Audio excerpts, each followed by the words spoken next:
এই ঠান্ডা জ্বরে আক্রান্ত হয়ে আমরা কিছুই খেতে পারছিলাম না। তখন হঠাৎ করেই মনে হলো যে মলা মাছ দিয়ে করলা চচ্চড়ি করলে খেতে মনে হয় খুবই ভালো লাগবে, আর একটু জলপাইয়ের আচার করে নিলে তো যেই কথা সেই কাজ। আমি সেই মলা মাছের চচ্চড়ি করতে চলে আসলাম। বন্ধুরা আসসালামু আলাইকুম, সবাই কেমন আছেন?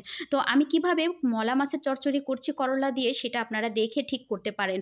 এখন অনেকেই কিন্তু ঠান্ডা জ্বরে আক্রান্ত হচ্ছে, মুখের খাবারের রুচিটা হারিয়ে ফেলছে। যারা খাবারের রুচি হারিয়ে ফেলছেন তাদের জন্য তো এই রেসিপিটা একেবারেই বেস্ট। তো এই রেসিপিটা করার জন্য অবশ্যই আপনি সুন্দর দেখে করলা নির্বাচন করতে হবে, সবুজ সবুজ। তারপরে করলাগুলোকে পরিষ্কার করে আমি ধুয়ে নিয়েছি এবং আলু, কাঁচামরিচ, পেঁয়াজ সব কিছু ধুয়ে আমি ঠিক এইভাবে কেটে নিচ্ছি লম্বা লম্বা করে। বিচিগুলা ফেলে দিচ্ছি। বিচিগুলা আপনারা চাইলে রাখতে পারেন। বিচি খাওয়াও কিন্তু ভালো, হাড়ের জন্য অনেক উপকার। তবে যেহেতু আমি চচ্চড়ি করব তাই হচ্ছে বিচিগুলা রাখবো না, ভাজি করলে আমি বিচি রেখে দিই। আলুগুলাও ঠিক আমি করলার মতো লম্বা লম্বা করে কেটে নিব।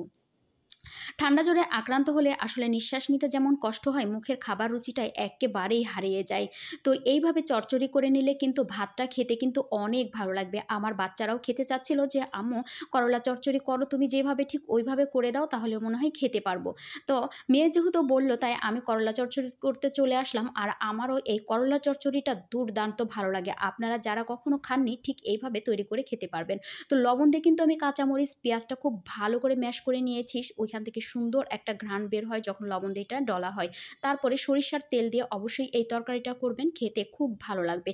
আর হাতের তালু দিয়ে চাপে চাপে খুব সুন্দর করে করলাটাকে নরম করে ফেলতে হবে, ঠিক এই রকম। তারপরে যে এই যে লবণ, নুন, মরিচ দিয়ে আমি ছোটো মাছটাকে মাখিয়ে রেখেছিলাম সেটা এখন উপর দিয়ে দিয়ে দিব, এবং তারপর আরেকটু সরিষার তেল আমি উপর দিয়ে দিব।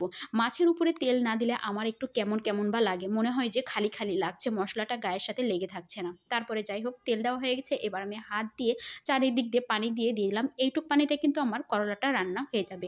করলাটা রান্না হতে খুব হলে 10 থেকে 15 মিনিট সময় লাগবে, বেশি সময় লাগবে না। আর এই করলার চচ্চড়িটা করতে হলে আপনার জালটা কিন্তু মিডিয়াম থেকে হাই হিটেই রাখতে হবে।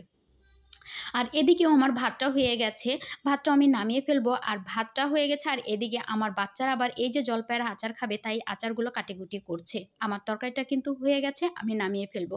আপনারাও ঠিক এইভাবে তরকারিটা করে খাবেন মলা মাছ দিয়ে, মানে করলার চচ্চড়িটা সত্যিই স্বাদটা মুখে লেগে থাকবে। এবং এই সিজনে যারা অসুস্থ হচ্ছেন তাদের জন্য তো এই রেসিপিটা একেবারেই বেস্ট।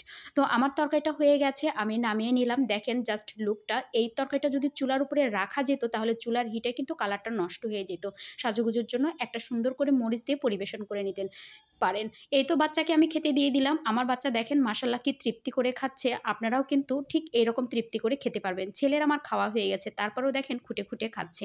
আর এদিকে জলপাইয়ের আচারটা করে দিয়েছি, ওরা সারাদিন এখন 2-3 দিনের মধ্যে খেয়ে শেষ করবে। এই ছিল বন্ধুরা আমার আজকের ভিডিও। সবাই ভালো থাকবেন, সুস্থ থাকবেন। আল্লাহ হাফেজ।